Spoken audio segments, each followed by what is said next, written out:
A Maryland senator gives the crucial vote needed to keep the Iran nuclear deal alive. Good evening. This is CTV News. I'm Rochelle Metzger.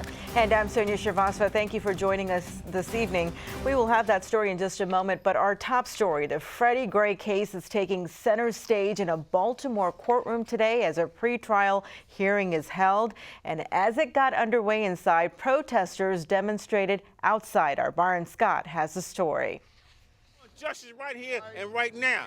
At the corner of Pratt and Calvert Streets, just yards from the courthouse, the remnants of a morning protest and lingering mistrust of the judicial system. We want Freddie Gray's case to be tried right here. The cops who killed him is right here in Baltimore. Inside, a judge heard pretrial motions in the Freddie Gray case. One defense motion asked the court to drop all charges against the 6 police officers. It was denied. To me, in my personal opinion, these guys are murderers, and they're coming on, amongst a bunch of other murderers. This is, they're not held accountable in any way, shape, or form. We don't come together. We don't speak up. Who's going to speak for us? As the drama was unfolding in the courtroom, outside tensions heated up when a protester was arrested. Witnesses say he was hit by a car, but an email to CTV News from police says he was not hit by a car, but that he was arrested and charged, although they didn't say why. Was he hurt? Yeah, as far as we know, they took him off to an ambulance, but I've also heard that they're taking him to jail before they take him to a hospital. Protesters marched from the courthouse to the police administration building in hopes of meeting with officials to talk about the incident and other matters. We're going to get victory because we're going to heighten our awareness of this type of stuff. As of 2:15 this afternoon, they were still waiting. Can you help us in getting a meeting?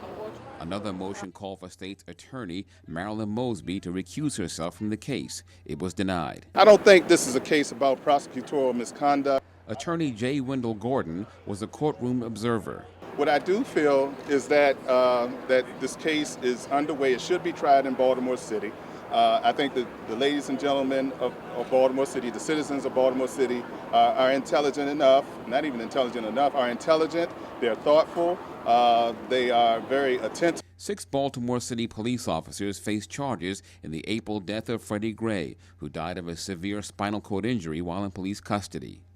It's got to stop, and they cover up for each other too. That is, even the honest cops are complicit because they don't speak out. After a break, court resumed at 2 this afternoon. As for the protesters, they say they'll gather this evening on that corner at 6:30. In Baltimore, Byron Scott, CTV News.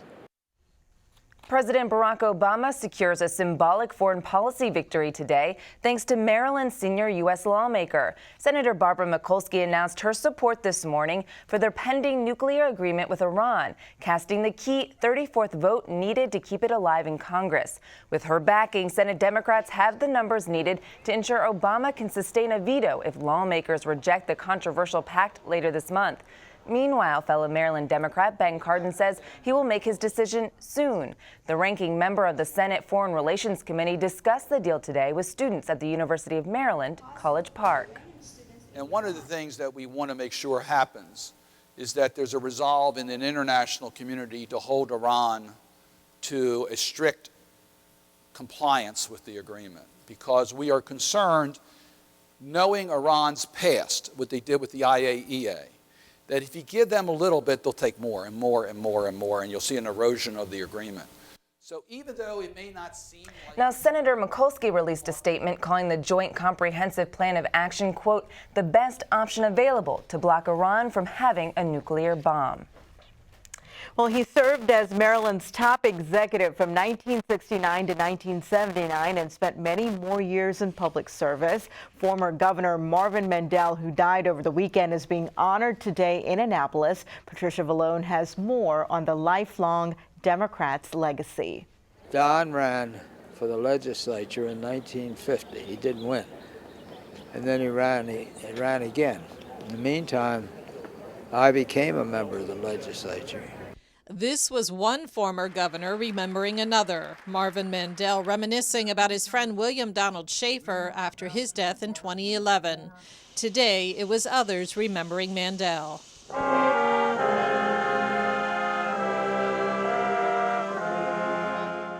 Pallbearers carried the casket of former Governor Marvin Mandel to the Maryland State House, where he will lie in repose in the rotunda today.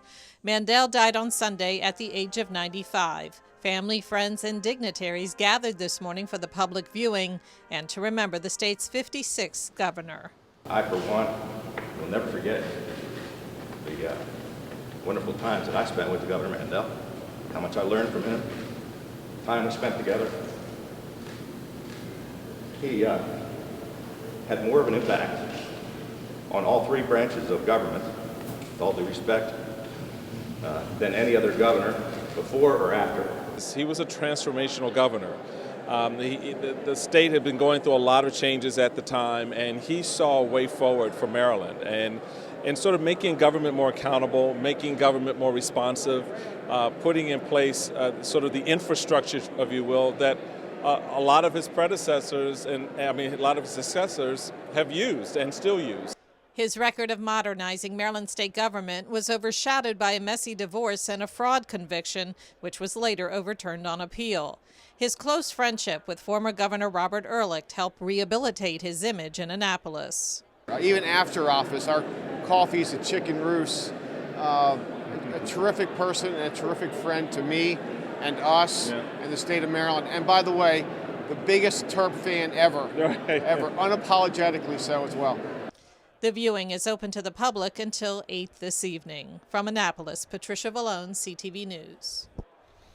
The funeral is scheduled for 11 a.m. Thursday at Sol Levinson and Brothers Funeral Home in Pikesville.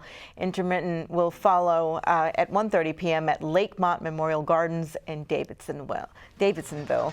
Certainly somebody who will be missed in Annapolis.